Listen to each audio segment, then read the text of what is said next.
Assalamualaikum warahmatullahi wabarakatuh.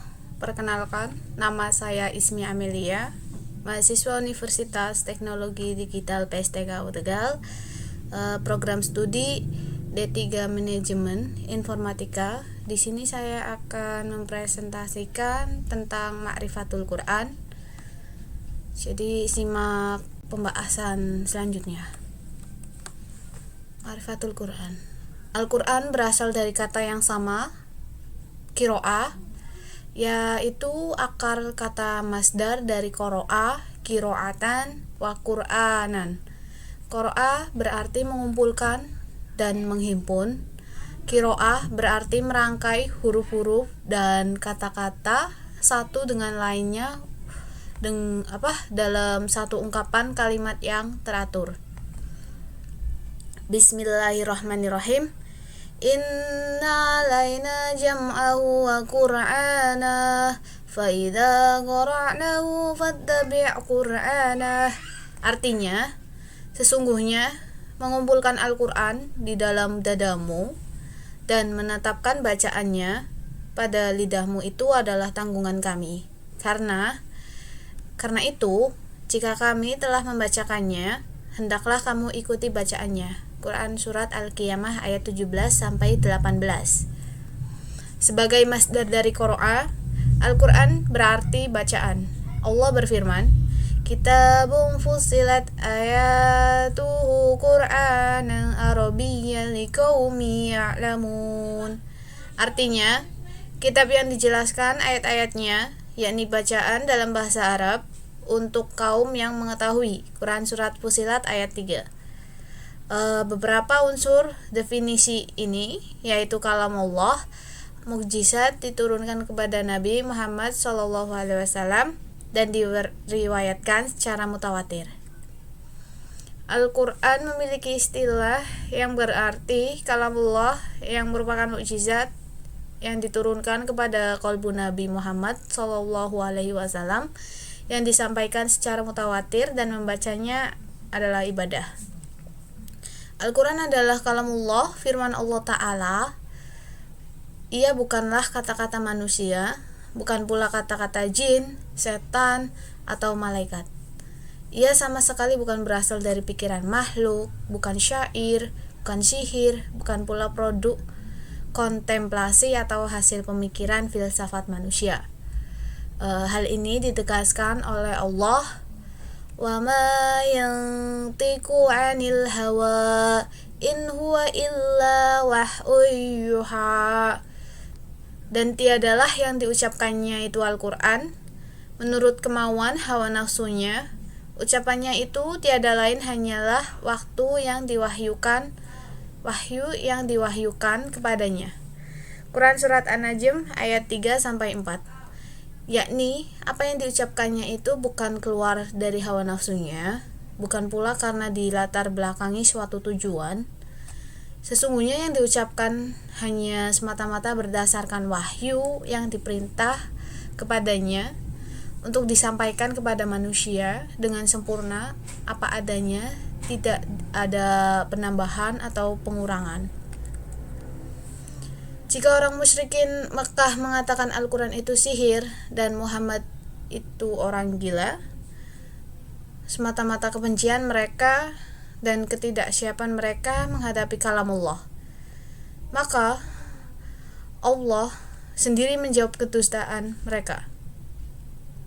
Innahu laqawlu rasulin karim di quwwatin indadil arsil makin muta'in samma amin wa ma sahibukum bimajnun. Artinya, sesungguhnya Al-Quran itu benar-benar firman Allah yang dibawa oleh utusan yang mulia Jibril, yang mempunyai kekuatan, yang mempunyai kedudukan tinggi di sisi Allah, yang mempunyai arsi, yang ditaati di sana, di alam malaikat, lagi dipercaya. Dan temanmu Muhammad itu bukanlah sekali-sekali orang yang gila. Quran Surat At-Takwir ayat 19-22. Mukjizat dapat didefinisikan sebagai suatu hal luar biasa, untuk membuktikan kenabian atau kerasulan seorang disertai dengan tantangan bagi pihak yang memusuhi.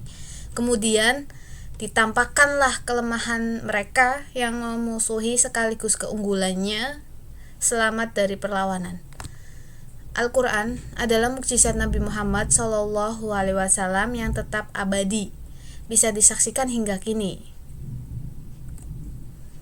Al-Quran sendiri telah menentang manusia untuk menandingi Al-Quran dalam 3 tahapan.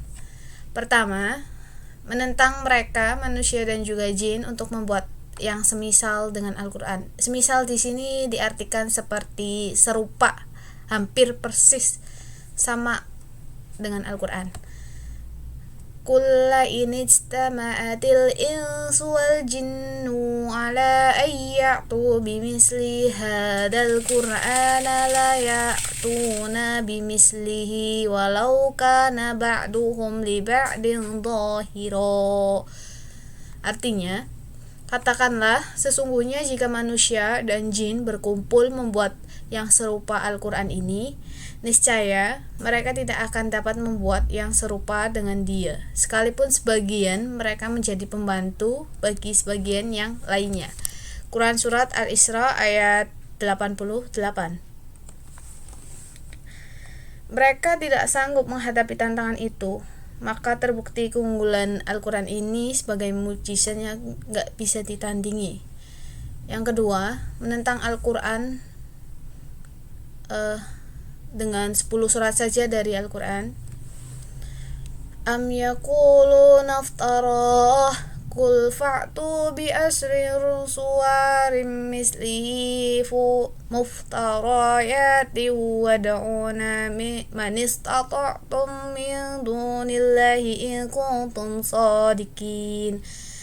فَإِنْ لَمْ يَسْتَجِيبُوا لَكُمْ فَاعْلَمُوا أَنَّمَا أُنْزِلَ بِعِلْمِ اللَّهِ وَأَنْ لَا إِلَهَ إِلَّا هُوَ فَهَلْ أَنْتُمْ مُسْلِمُونَ. Artinya, bahkan mereka mengatakan Muhammad telah membuat Al-Quran itu.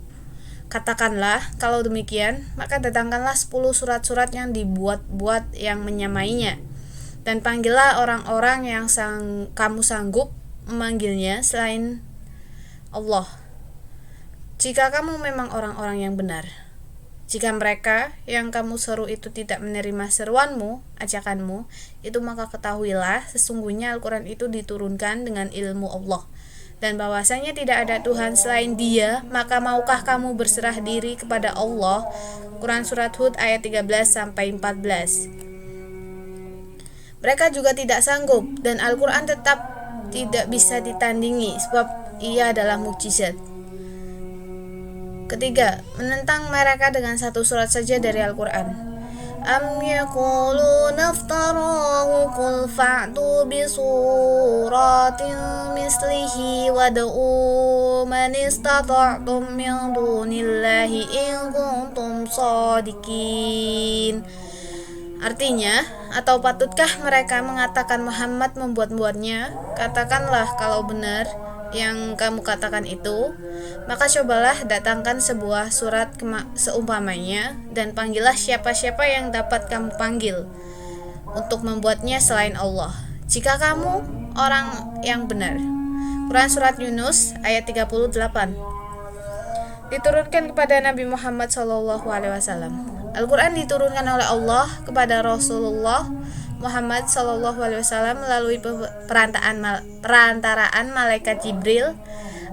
Allah berfirman, wa innahu latanzilu rabbil alamin nazzala bihi ruhul amin ala qablika litakuna minal mundirin bilisani arabiyyin mubin. Artinya, dan sesungguhnya Al-Quran ini benar-benar diturunkan oleh Allah, Tuhan semesta alam. Dia dibawa turun oleh Ar-Ruhul Al-Amin, Jibril, ke dalam hatimu Muhammad, agar kamu menjadi salah seorang di antara orang-orang yang memberi peringatan dengan bahasa Arab yang jelas. Quran Surat Asy-Syura ayat 92-195. Diriwayatkan secara mutawatir. Setiap kali Rasulullah Shallallahu Alaihi Wasallam menerima wahyu yang berupa ayat-ayat Al-Quran, beliau membacakannya di depan para sahabat, dan nantinya para sahabat ikut menghafal ayat-ayat tersebut. Beliau juga menyuruh penulis wahyu untuk menuliskan ayat-ayatnya yang baru diterima. Mereka yang terkenal adalah Zaid bin Sabit, Ali bin Abi Thalib, Ubay bin Ka'ab, Muawiyah bin Abu Sufyan, Abu Bakar As-Siddiq, Umar bin Khattab, Utsman bin Affan, dan lain-lainnya. Tulisan para kutab ini disimpan di rumah Rasul. Ayat yang ditulis di pelepah kurma, kulit hewan, dan tulang, serta kulit daun kayu itu juga disebarkan kepada para sahabat. Di masa Rasulullah Shallallahu Alaihi Wasallam masih hidup, Al-Quran belum dibukukan dalam bentuk mushaf. Pengumpulan Al-Quran pertama kali dilakukan pada masa Khalifah Abu Bakar atas usul Umar bin Khattab. Meskipun pada awalnya ditolak oleh Abu Bakar, dan akhirnya proyek besar itu dilakukan diantara dengan pertimbangan banyaknya para hufadz penghafal Al-Quran yang gugur di medan jihad. Pada perang Yamamah saja jumlah penghafal yang syahid mencapai 70-an orang.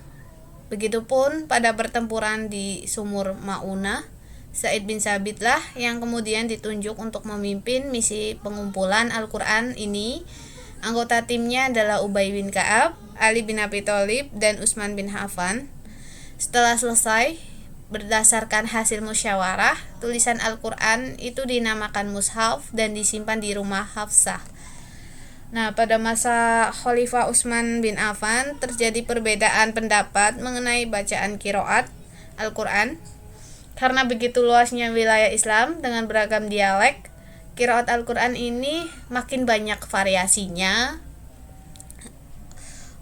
sehingga dikenal ada qiraat sab'ah, 7 jenis bacaan.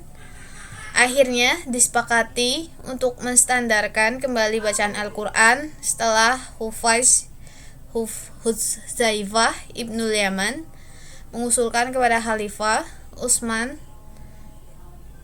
memerintahkan Zaid bin Sabit, Abdullah bin Zubair, Sa'ad bin As, dan Abdurrahman bin Harits untuk menyalin mushaf Abu Bakar yang ada di tangan Hafsah.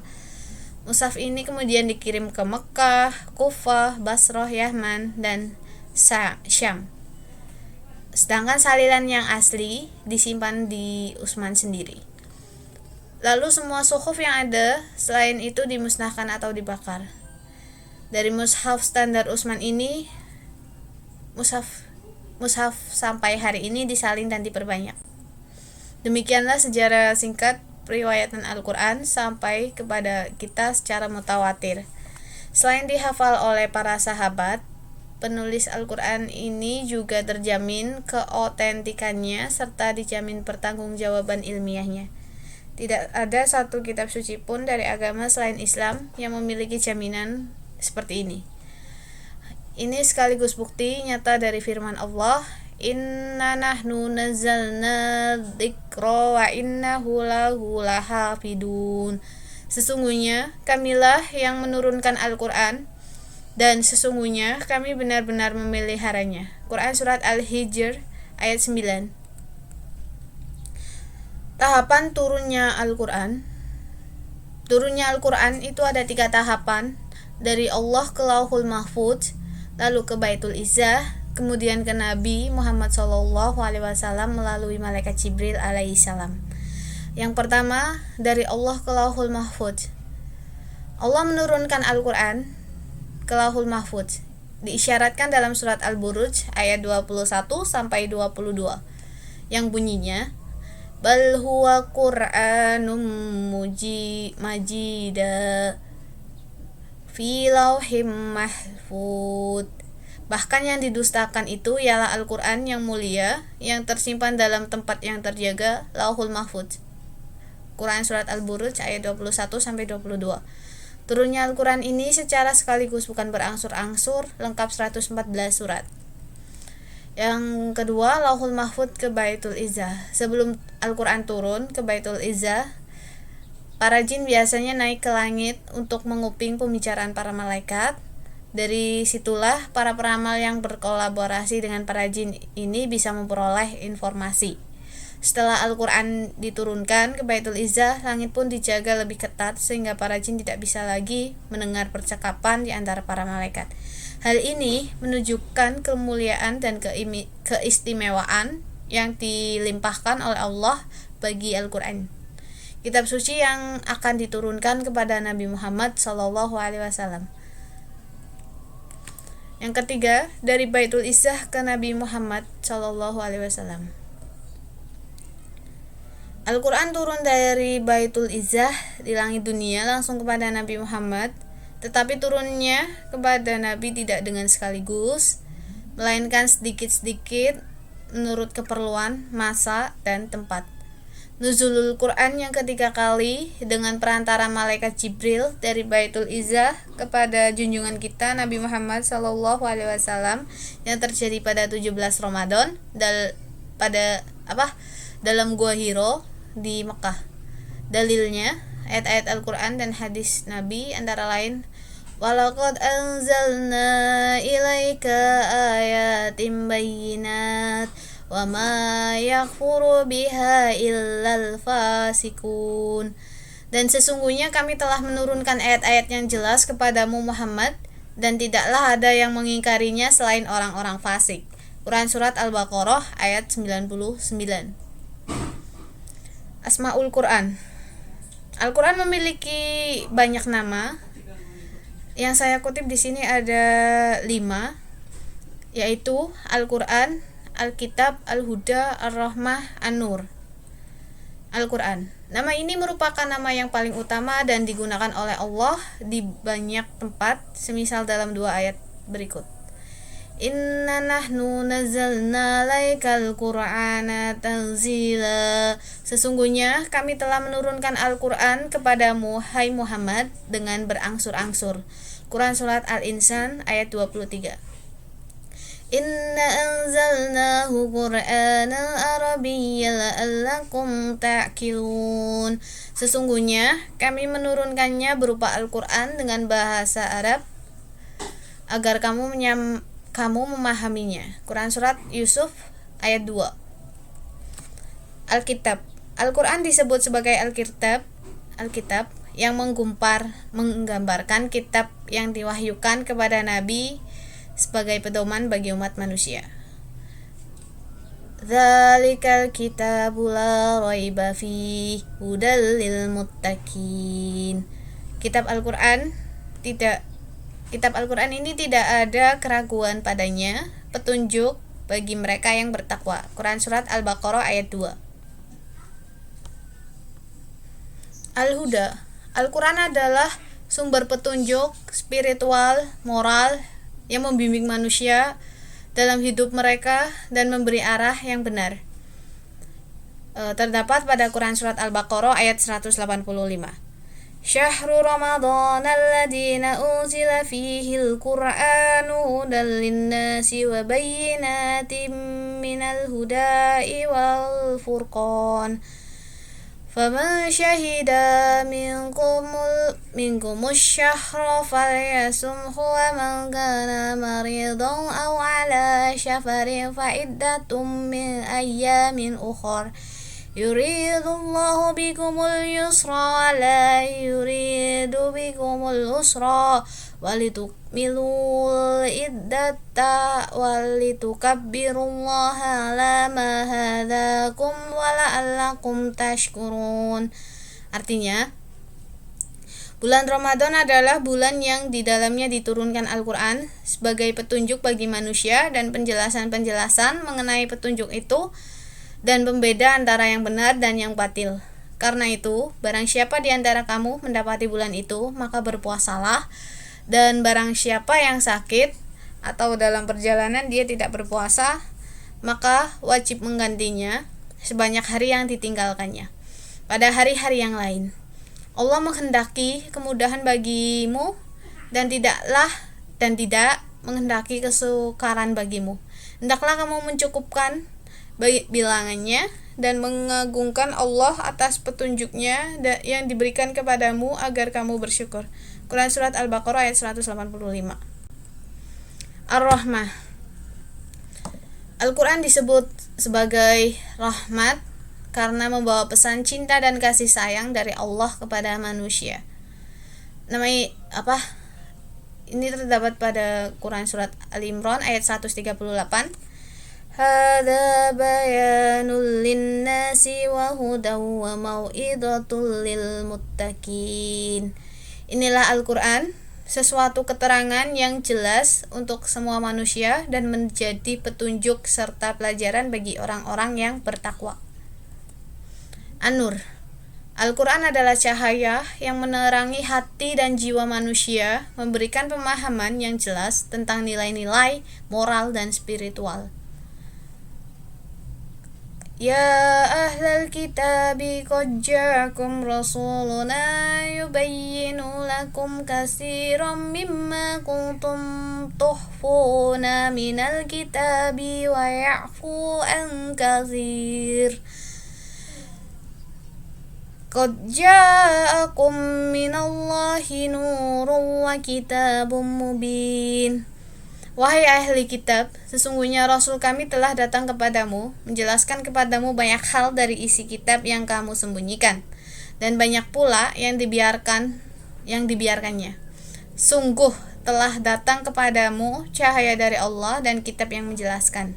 Quran Surat Al-Ma'idah ayat 15. Untuk kesimpulannya, Al-Quran ini kalamullah yang diturunkan kepada Nabi Muhammad dengan bahasa Arab yang sampai kepada kita secara mutawatir, yang ditulis di dalam mushaf dimulai dari surah Al-Fatihah dan diakhiri dengan surah An-Nas. Membacanya berfungsi sebagai ibadah, sebagai mukjizat bagi Nabi Muhammad dan sebagai hidayah atau petunjuk bagi umat manusia. Al-Quran ini berisi pesan-pesan ilahi, risalah ilahiyah untuk umat manusia yang disampaikan melalui Nabi Muhammad. Pesan tersebut tidak berbeda dengan risalah yang dibawa oleh Nabi Adam, Nabi Nuh, Nabi Ibrahim, dan Rasul lainnya. Konsep ketuhanan yang diajarkan oleh Al-Quran tidak berbeda dengan konsep ketuhanan yang diajarkan oleh Rasul yang pernah Allah utus di dunia ini. Oke, kiranya sampai di sini. Mohon maaf bila ada salah kata. Wassalamualaikum warahmatullahi wabarakatuh. Thank you.